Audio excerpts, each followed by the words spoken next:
Guys, good morning. My name is Frank Hernandez with the Healing Trail Podcast, and this is I'm Michael Ortiz. Michael Ortiz. And today we're going to hike and we're going to have a little conversation. So come hang out with us. All right, guys? Bye.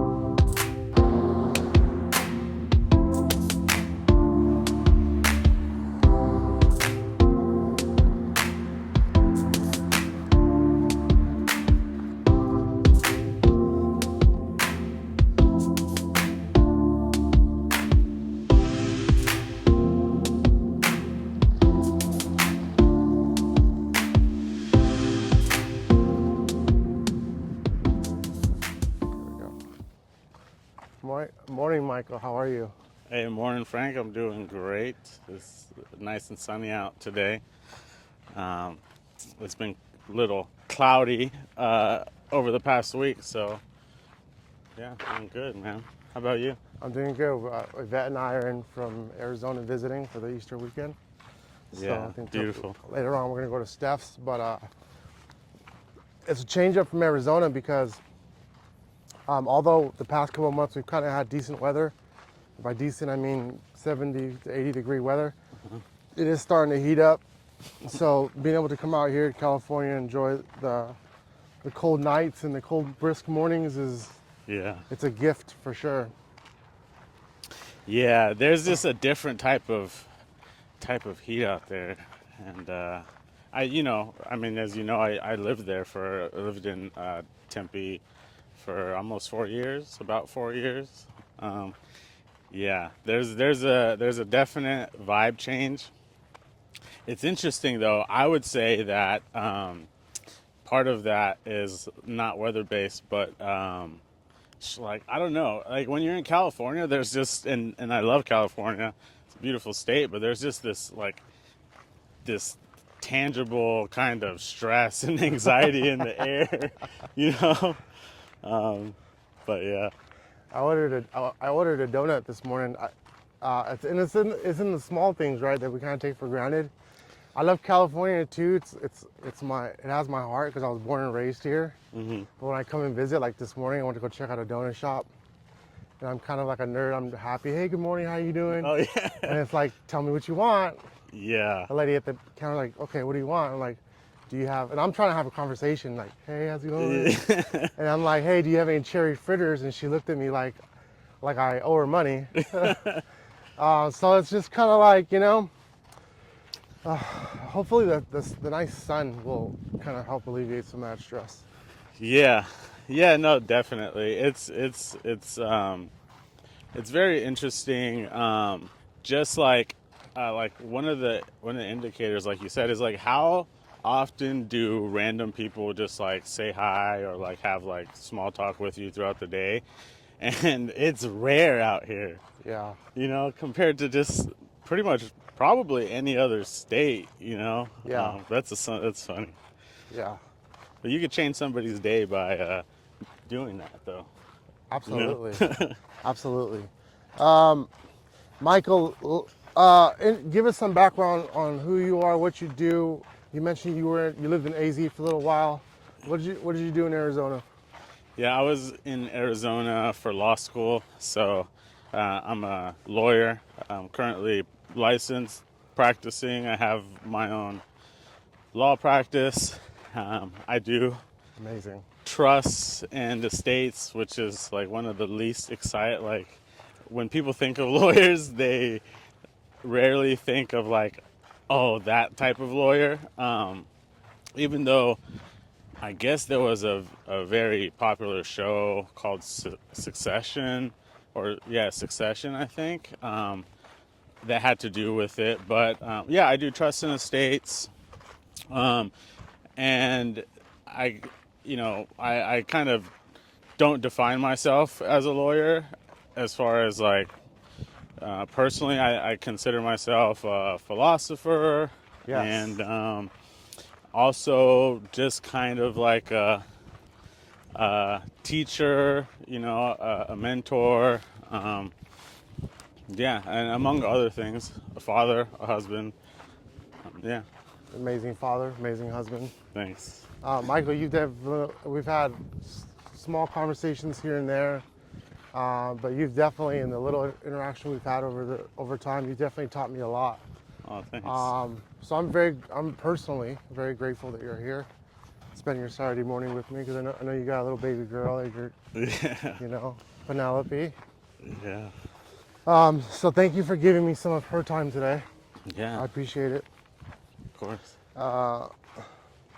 Philosophy. What turned you on to philosophy? How would you say philosophy has influenced some of the ideas or thoughts or concepts that motivate you to propel forwards? Yeah, so the philosophy was my undergraduate major, and I um, stumbled upon that major after being a math major and a psychology major and a sociology major. I just took a general philosophy course, and it was sort of kind of instinctive, like just an immediate recognition that, wow, this class is my favorite class. Like I actually like doing the readings in this class. I love, being part of class discussion, and that was like when I realized philosophy was gonna be my major, and then as I started progressing in the coursework, philosophy covers so many different things, and one area of philosophy that is most is very popular when you study it is morality and Uh, and ethics, and so when I started studying it, is this like second benefit other than enjoying it was really thinking about what is good, like in the universal sense, in the subjective sense, and luckily, I just so happen to kind of want to incorporate principles that we talked about and discussed into my life. So philosophy, I'd say, has really just given me direction. There's this gentleman that I really like to listen to. His name is Jim Rohn. He's passed away, but he says your personal philosophy is the sail of your ship. So yes. yeah. I use that term in psychology uses the term often as core beliefs. Yeah. One of my mentors said, in reference to core beliefs, they're kind of like personal philosophies. One of the things my mentor taught me was he's learned more about psychology from philosophy than psychology has taught him about psychology. Wow, that's interesting. I have a question for you because I hear you talking about subjective, how moralities and ethics are subjective, and what that means. How would you define? How do I word this? How would you define to someone who's beginning to understand what subjective morality is? Yeah, so I think subjective morality, and even just to go a little bit to the like academic philosophy and what you would what type of philosophy you would call subjective morality. Subjective morality is, our principles of what is right and wrong that are dependent on an individual's experiences, Ooh, I love and that. and also your interpretations of those experiences, right? So it's often person specific. It can also be situation specific. And one example of like a more subjective reality is like hedonism is the first one that comes to mind, which hedonism is something that in like day-to-day discussion, when you use the term hedonism, you think of like this evil, like super kind of almost satanic, Mysterious, yeah, mysterious, dark. yeah. But hedonism as a I blame media for that. yeah, it is. I mean, it's the buzzword. It's how you can make it buzzworthy. Right, You know, right. you spin it in this kind of spin to it. But yeah, hedonism is just this idea that what is good is actually what sort of increases somebody's pleasure and decreases their pain. So hedonism, Increases pleasure, decreases pain. yeah. So your subjective pleasure is kind of a measure of whether something's good or not. So, that's one example. Another example is like it's another term that might need to be defined, but it's like relativistic morality, which is that like what is moral is relative to the environment and situation. Or current times. Yeah, current times. I deem this morally appropriate because that seems to be the consensus of what the times are communicating. Yeah, yeah. So those general like I would consider myself a trendy philosopher because Ooh, I like that. because I don't engage in the academic. I don't write papers on it. I don't have like peer reviewed or discussions with other academics in philosophy, which just like anything, like academia is something that is totally structured and their rules kind of, might not make sense. So, my definitions might be a little off and somebody might argue like, oh, subjectivity is hedonism is not subject or whatever. Yeah. But yeah, so that's generally, I mean, in regard to how I incorporate it, that's how I would define, subjective morality. Yeah. How you're applying it. Yeah. I don't know. I'll challenge myself to kind of define subjective. I try to keep it real simple sometimes and obviously subjective. When we try to define subjective, it can get real complex really quick. But in a normal conversation where we're trying to just communicate an idea or the tip of an idea, I would define subjective as how one relates to their own experience and view of the world. Yeah, I think that's a good definition too. Yeah, because subjective in different contexts means a lot of different things. But Right. yeah, so incorporating philosophy into my life has really been beneficial in morality and subjectivity and objective morality and What interests you about it? well, I think that when I was probably, man, I think I must have been at least 19 or 20 Yeah. when I took this philosophy course that changed my major from at the time math to philosophy. And I think it's a time that I kind of wanted direction, I guess. I was looking, or maybe there was a lack of clear direction, Oh, okay.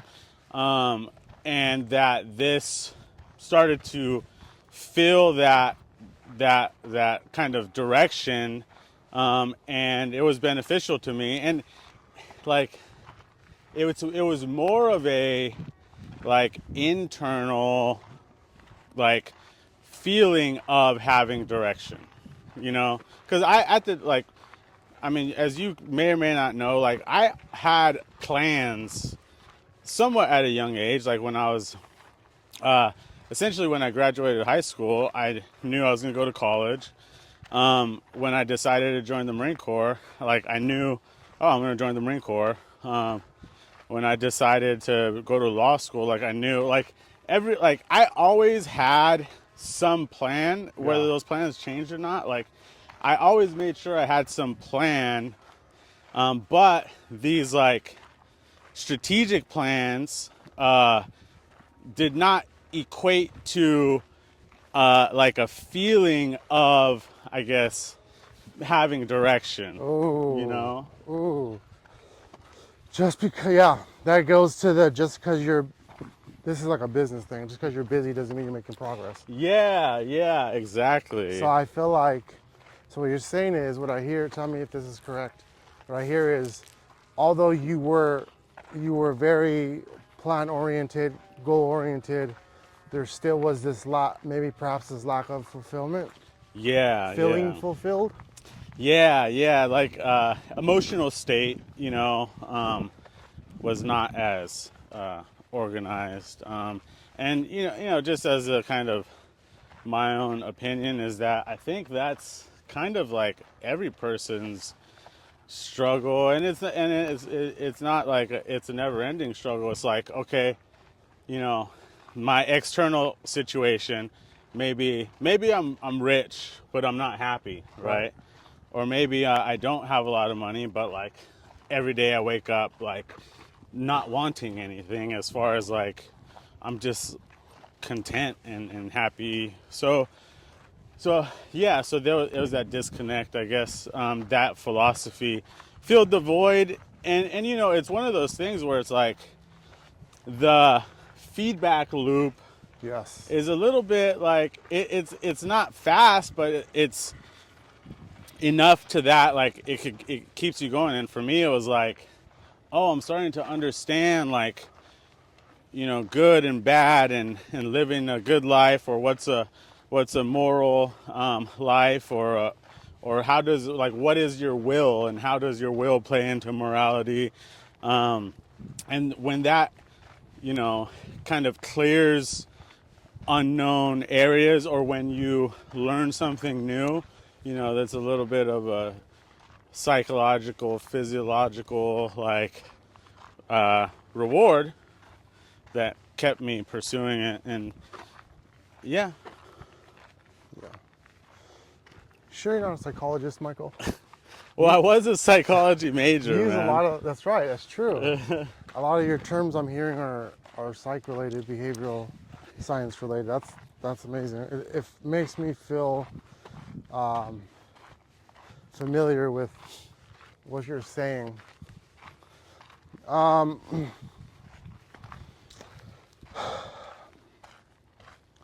do you use your gift of understanding philosophy day to day with people you interact with?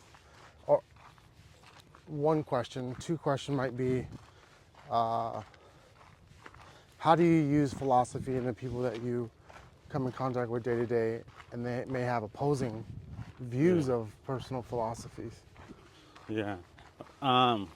Yeah, so those are really good questions, and like as you said, that there's a lot of like overlap in terms, and there's definitely psychology and philosophy.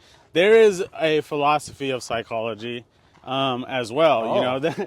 The great thing about philosophy is you could say philosophy of and fill that with any other subject, and you could kind of like, and there will probably be something that is has studied that, and even like the term PhD, I think, is a doctor in the philosophy of whatever that subject is.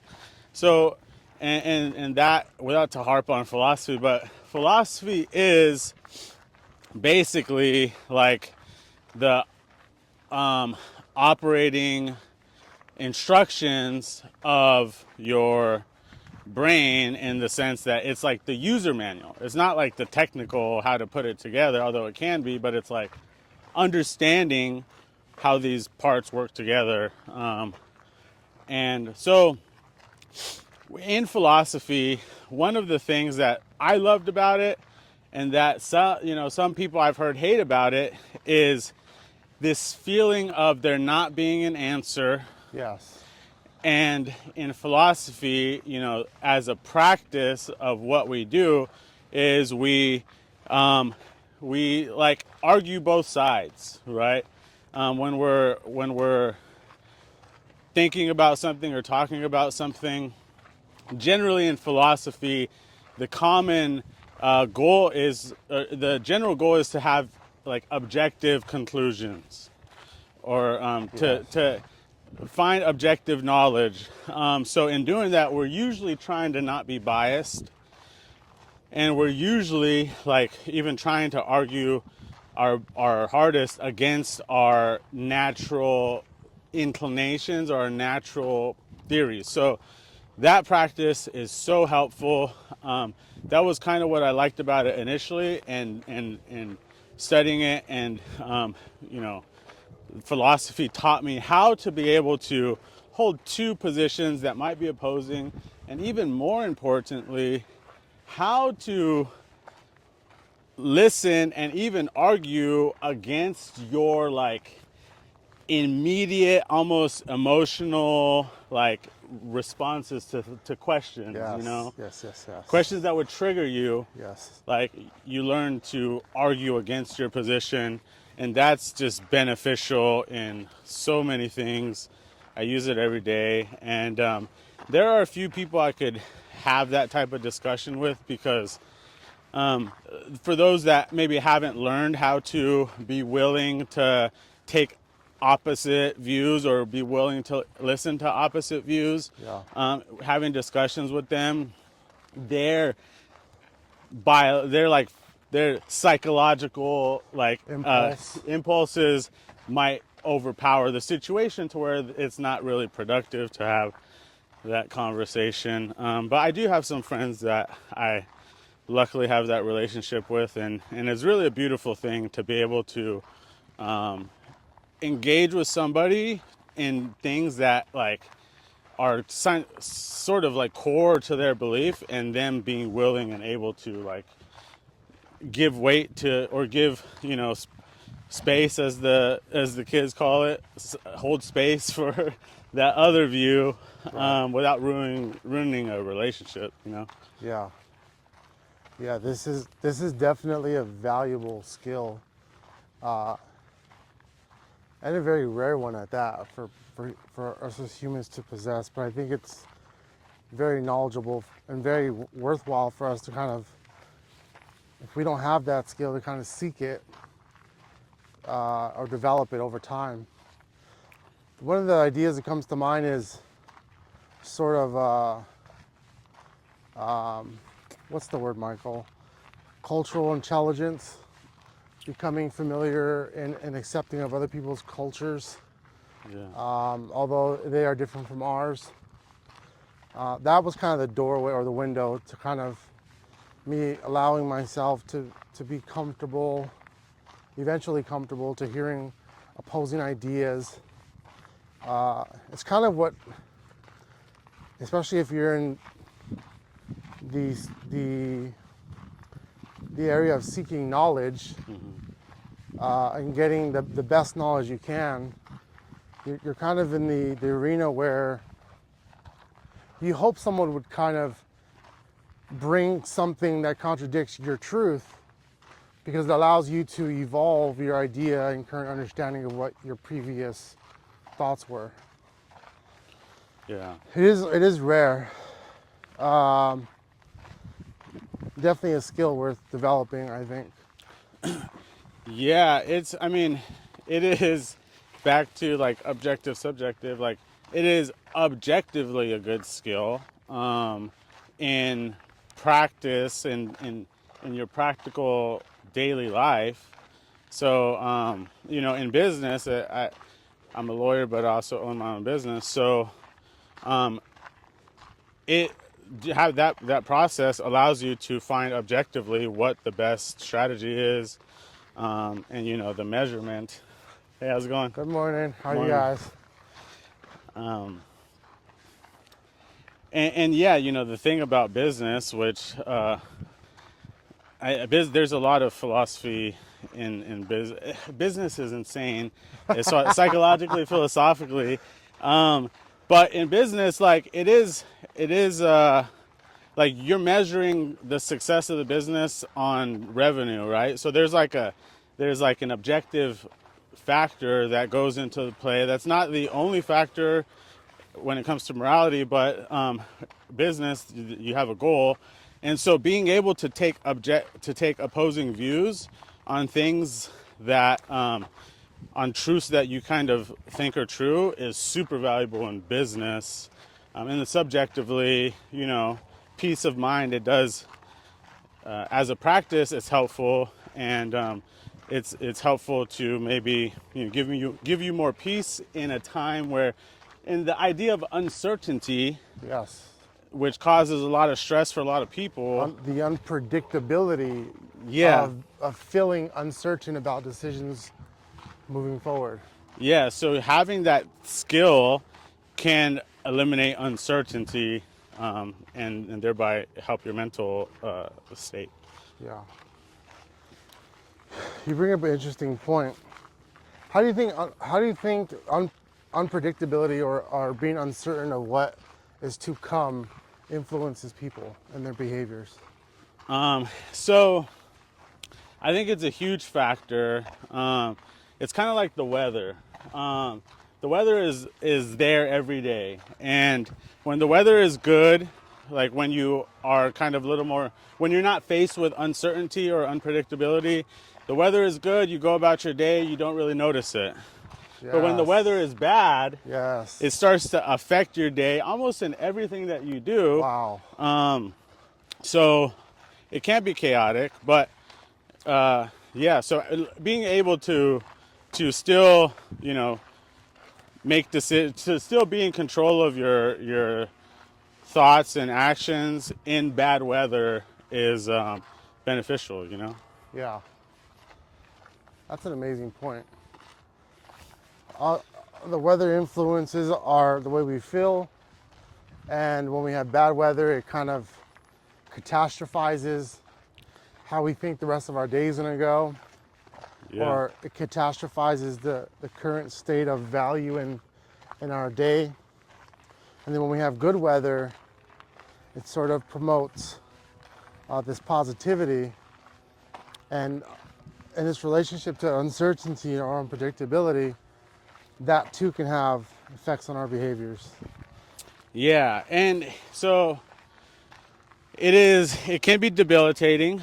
There's even the idea of analysis paralysis, which is you're analyzing something because you obviously don't know the answer to it, so it's unknown, unpredictable, and you're paralyzed because you're almost too afraid to make any decision for fear of it being the wrong decision, so it leads you to making no decision. And then unpredictability and anything that causes stress is going to have a ripple effect on your other, you could have depression. And I'm not an expert in psychology, and honestly, I'm talking from personal experience, but when you have this uncertainty, it could lead to depression, it could lead to anxiety, it could lead to anger issues.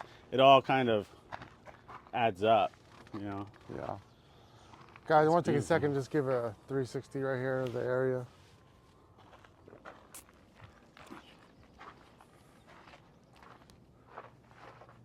It's a beautiful day. Yeah, we got lucky. Yesterday was super cloudy. We caught a little rain driving from Norco to Santa Ana yesterday. Oh, really? It wasn't too bad, man. When you're from Arizona, rain is a blessing. Yeah. It's like we want to go outside and dance in the rain because it's like, yes, the rain gods gave us rain. Yeah. I have so many questions, Michael. Yeah, I mean, I can talk too, man. I could. So, like the one, like what I mentioned, how business is crazy. So, I like to have a balance between like theory and practicality, right? Because theory, I think sometimes we get a little maybe overconfident in theory, or we get like we kind of use theory as a crutch, and it's like theory is, as we mentioned, like theories of philosophy, psychology, they help you, so they're very beneficial. But just like anything, like when you fail to recognize that that's just one piece of a puzzle, and that is not deterministic of like results in the real world. Yes. So there's theory and there's practical, like the practical reality of how things work and transpire. And business is one of those things where both of those things like come to a intersection, and kind of it's like we'd call it an iterative process to where there's constant changes that are being made to improve. And that in itself is something that I get a lot of value from being a business owner, because in that like interaction between theory and real life, and because the consequences they directly impact you, right? Yes. You have no money to pay your bills, or you have money to go on a vacation, is directly related to your understanding of how this machine that you created in the real world interacts with the market. And the market is primarily psychologically driven.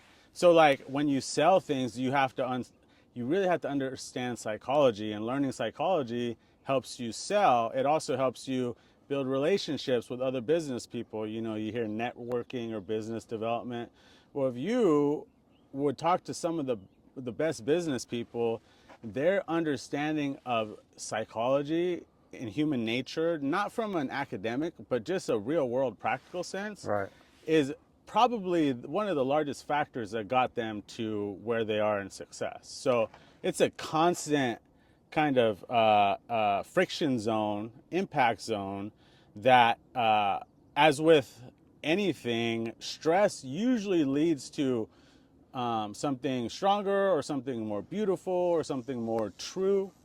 So business, and it's an interesting thing because it also challenges you as an individual when you start a business, because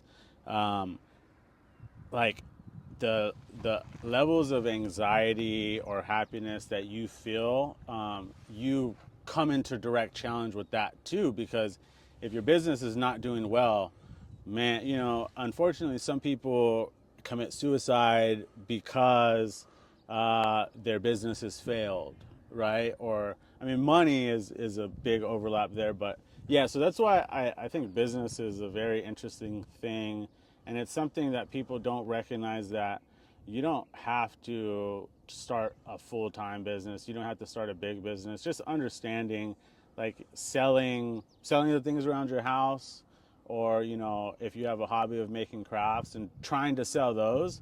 Like a lot of times people will say, oh, nobody will buy it. Yeah. Well, that's your first test. Yes. Right? Yeah. That's your first test. Like, understand, okay, like, why don't people buy it? Is it because the posting that I have it on, like, is a little too scattered, so it's too much information? Well, what do I know about information? I know that people, like, their visual cues are very important, and there's a great book called Pitch Anything by Oren Klaff, and I always recommend. It's probably one of my favorite books to read, because, and I'm not an expert on it. I like to do audiobooks, I admit, especially when it comes to learning, because I've listened to that book about two and a half times. But he talks about he calls it the crocodile brain, and medically I don't know what it's called, but Reptilian brain. The reptilian brain. It's the oldest part of the brain. There was the reptilian brain, which is responsible for like our natural instinctual responses to cold, heat, surviving, food, hunger, and then there's the part of the brain responsible for thought, which is the prefrontal cortex. Yeah. These words are just slipping by me today. But continue.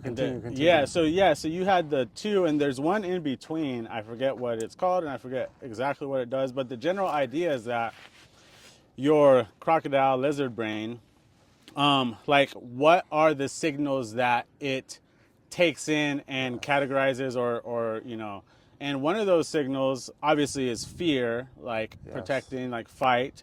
And then another signal is novelty and curiosity.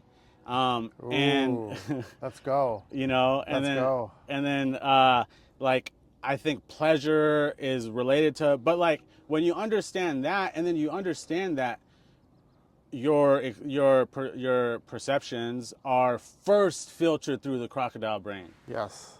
So that's why physical like uh, uh, physical display is actually one of the like most effective sales strategies, because if you can display something that makes it look novel or that piques curiosity, then that's the first part of the sales hook, Yes, let's right? go. And then but also if something is going to cause a lot of cognitive load, then that's going to hit like the fear, or like get away from this pain, Yes. right? So if you're creating an advertisement and you want to list the 50 things in this product, well, if listing all those things is going to cause somebody to immediately be like, oh my gosh, there's so much to read, I'm not even going to read it, I don't I'm wanna out, read that, yeah. right? So maybe you list them like the most powerful things, and you could even, there's other psychological like factors in play, like are you eliminating pain, are you like doing other things, and then so that you pass that crocodile brain. And then after that, I think there's like a social layer to where people like people will first give credibility. It's basically social proof to somebody that other people give credibility to, right? So like if somebody is Kind of like the bystander effect. yeah, I assume responsibility in my place of society based on the reactions of others that I look towards. yeah.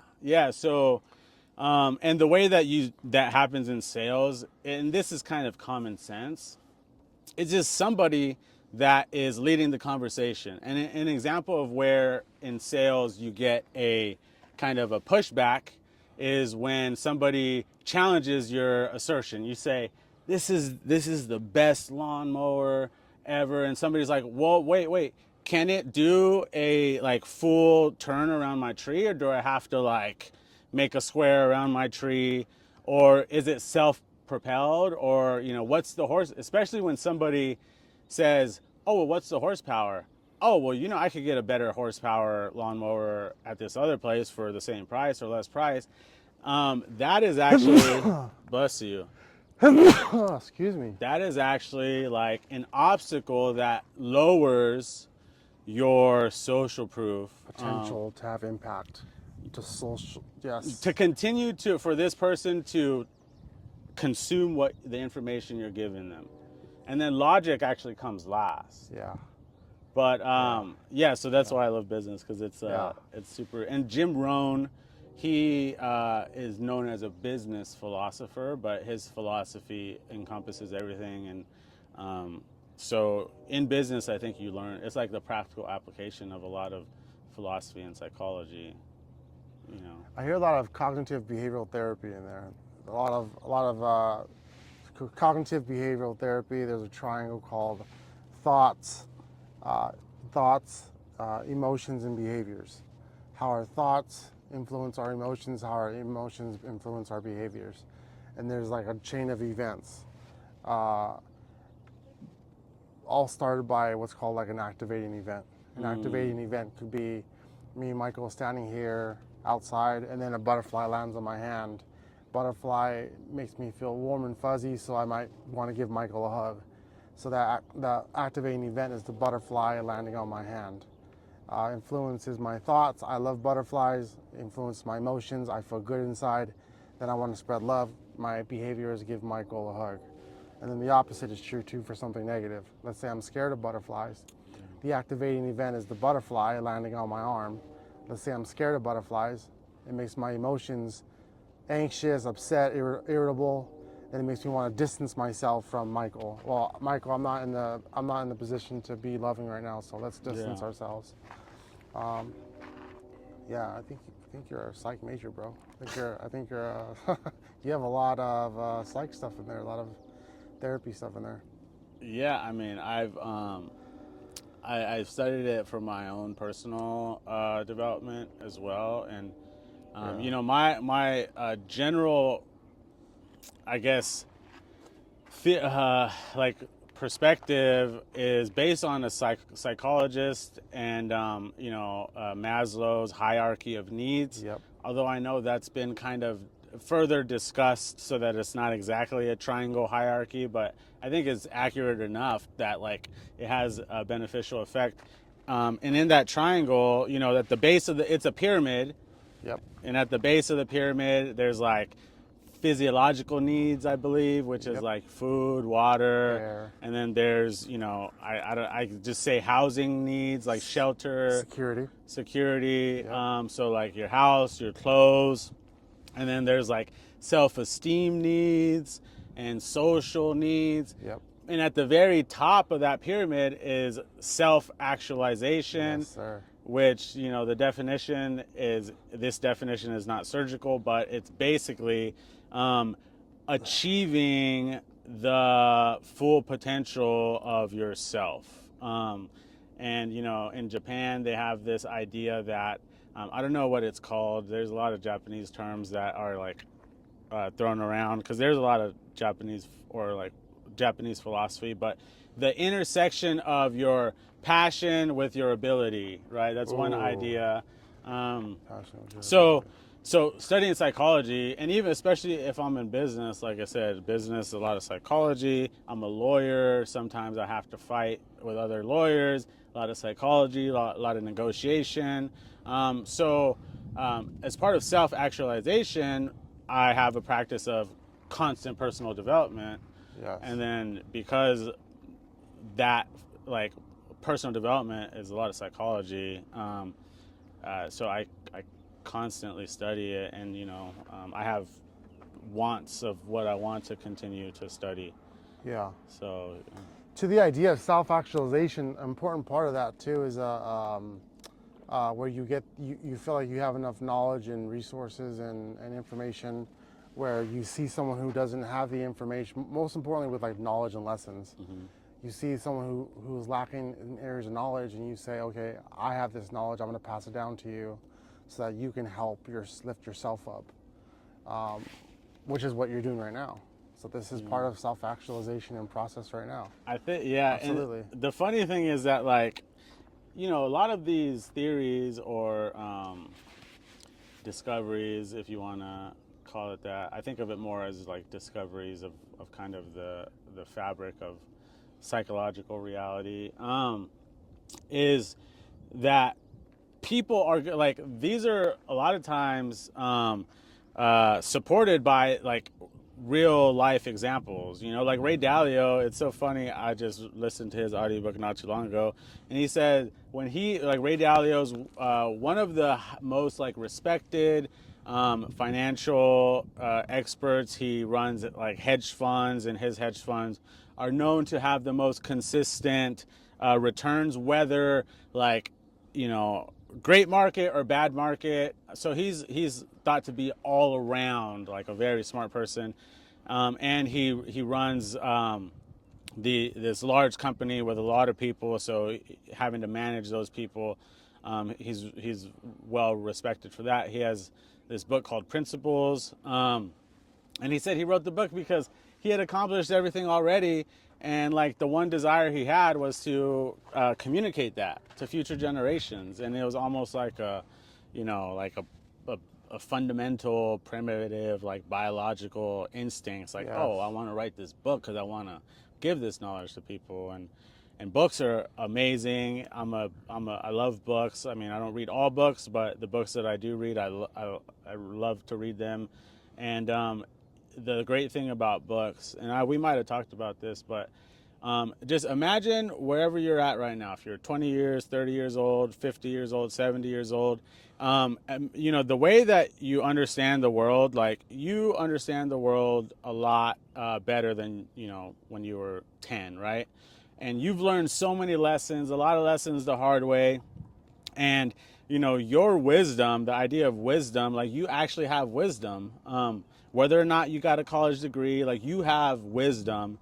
But it took you 70 years to get there, right? Yeah. Well, when you write a book, you package that wisdom into like 8 hours of reading or 12 hours of reading. And now somebody that's 20 years old can cut the line. It's like, it's a life hack, like literally. You're living multiple lives by reading books. I love autobiographies, biographies as well. But yeah, so Streamline information is the words that come to mind. Yeah, I could definitely use, especially in the information education aspect, right? I think we all can. I could definitely, I'll speak for myself, I could definitely use that benefit. yeah, I feel like in some ways I came in late to the talent show. Talent show being like education, right? But I'm glad I'm here, and your idea of reading books and how it's important because you're taking somebody's lifespan and they're sort of like streamlining that information for you to learn I think is very, very. We only have so much time on this earth. Let's utilize the most of it. Yeah, and you know, the funny thing about like the idea of starting, like compared to a lot of people, yeah, you might have started young, or started a little late. But one thing I noticed, because I took a couple years off, I took a year off in college to join the Marine Corps, and then and it also, like, I was a 5-year bachelor degree instead of a 4, so I observed younger people. And I went to community college and then a university and then a university for law school. And so I'm just observer. You know, I noticed that it was the older people that actually like put effort into learning. And me, when I was young, even as a philosophy major, I put less effort in to now. And it's one of those things where, okay, 4 years from the ages of 18 to 22, you might get all of that in 1 year when you're 35. Yes. You know? Yeah. And so it's the timing thing is like, if educating yourself is really your goal, like it's not really negative. And also, man, our understanding of time is so funny because when you're young, you kind of place a limit as to like what you think like your happy life is going to be, right? Yeah. If you're like 15, you think, oh, when I hit 30, oh my gosh, I'm going to be so old, right? And then when you're 30, you think like, oh, when I hit 50, I'm going to be too old. And then when you're 50, you're like, oh, when I hit 70, I'm going to be too old. And when you think about it, if college is only 4 or 5 years, right? Yes. That little space of time, like whether it's from 18 to 23 or 30 to 34, like it really kind of is less significant than you think. And it's also the idea of going to college when you're older is people dismiss it or doing any schooling or training, people dismiss it because they think, oh, it's too late for me, I'm not going to be competitive. But ultimately, like after you spend 4 or 5 years in that whatever, like you're going to probably be at the same level of like average competence in whatever it is that you're doing, right? And depending on what you're doing, like that could be sufficient. And if you need to do more, like what's the difference between a bachelor's degree and a master's degree? Usually it's 1 or 2 years. Right. So when somebody says, oh, I have a master's degree, your idea of, oh, they're so, they've got to be experts, that's only 2 years difference compared to somebody with a bachelor's degree. Right. And even a PhD, let's say it takes you, I don't know how long, 3 to 7, sometimes longer. Yeah. But like, okay, well, then in 10 years, it takes you to get to that level of PhD. Okay, so you're 40, so by the time you'll be 50, you'll be a PhD, and then you'll have 20 or 30 years of being a PhD. Yes. Right? Yes. So it's not, yeah, I think even myself, man, it's not practical, but I would love to add more structured learning. Computer science is one big thing. I wish I never stopped being a math major, or I would have switched to computer science, because that I think is a great. That's something that I'm just interested in. I want to learn, So maybe one day I'll go to school for that. Yeah. And then, yeah. Heck yeah. Shoot, man. What are your final words, Michael? Give us your final thoughts. We're definitely gonna have to do a part 2, by the way. Yeah, I'm happy to. Like I said, man, I talk about so many things. That's the one thing, just as an aside, like there's this running joke in the family that like if you hang out with me or if you like are in the car with me, I'm gonna make you listen to some podcast, or I'm gonna give you some like 30-minute lecture on something. Let's do it. And my family jokes about that because if it's something I'm interested, I could talk for days about it. But yeah, I mean, I guess in the theme of like the healing trail, I think that the one factor that has benefited me mentally and had like the best reverberations in my life is the act of continuous improvement. Another kind of Japanese phrase or Japanese philosophy of like 1% improvement in something every day compounds to like 3,000 or 30,000% by the end of the year. Yes. But even then, like a 1/10 of 1% improvement compounds. So if you just like have that goal of like, okay, today I'm gonna learn something new. Yes. That's going to improve your mental health because psychologically the novelty and the accomplishment is going to increase your, I don't know, it's dopamine or serotonin or whatever. It's going to give you that reward and you're going to chase it and you're going to be motivated to do it again. Two, if you are, it doesn't matter what you're improving on, but if you use that to like improve on your skills, then you're going to get more skills, which is going to probably help you in work, help you earn more income or be better in your school or job or whatever. And that's ultimately kind of the number one recipe for self-actualization, which Maslow has recognized as like, if you could reach there, like you're gonna have a pretty good, you're gonna be happy with your life. Yeah. That's that fulfilling thing that we talked about. Yeah, and ultimately that matters more than your financial situation a lot of times, as long as those needs are met. And sometimes, and also meeting those needs is different for everybody, right? Some people are fine with like having a 1-bedroom apartment. Some people want to, whatever. But and the other thing is, there's this idea. Man, I have so many. I'm gonna do two. You can get the trifecta. Take your time, bro. All right. We're here. So, one of the huge things that I learned when I was young that changed my perspective was to view the world as if you were on your deathbed. So let's say 85 years old on your deathbed. You're 85 on your deathbed, looking back at your life, and first ask yourself, what is it that I would regret not doing? And whatever that is, do it. And that's why I joined the Marine Corps, because that was one, and at 19, that was one thing. I was like, well, if I'm 80, I would regret like not at least serving in the military for a little bit. Even I don't have to make it a career, but I'm gonna do it. And then so the 80-year-old or the deathbed perspective, and you could come back to that all the time. That's why I started my law practice. When I'm 80, looking back, what would I regret not doing? And I was like, man, I would regret it if I stayed in this law firm job for the rest of my life. I would totally regret it. And I would regret it if I didn't at least try to start my own law practice, right?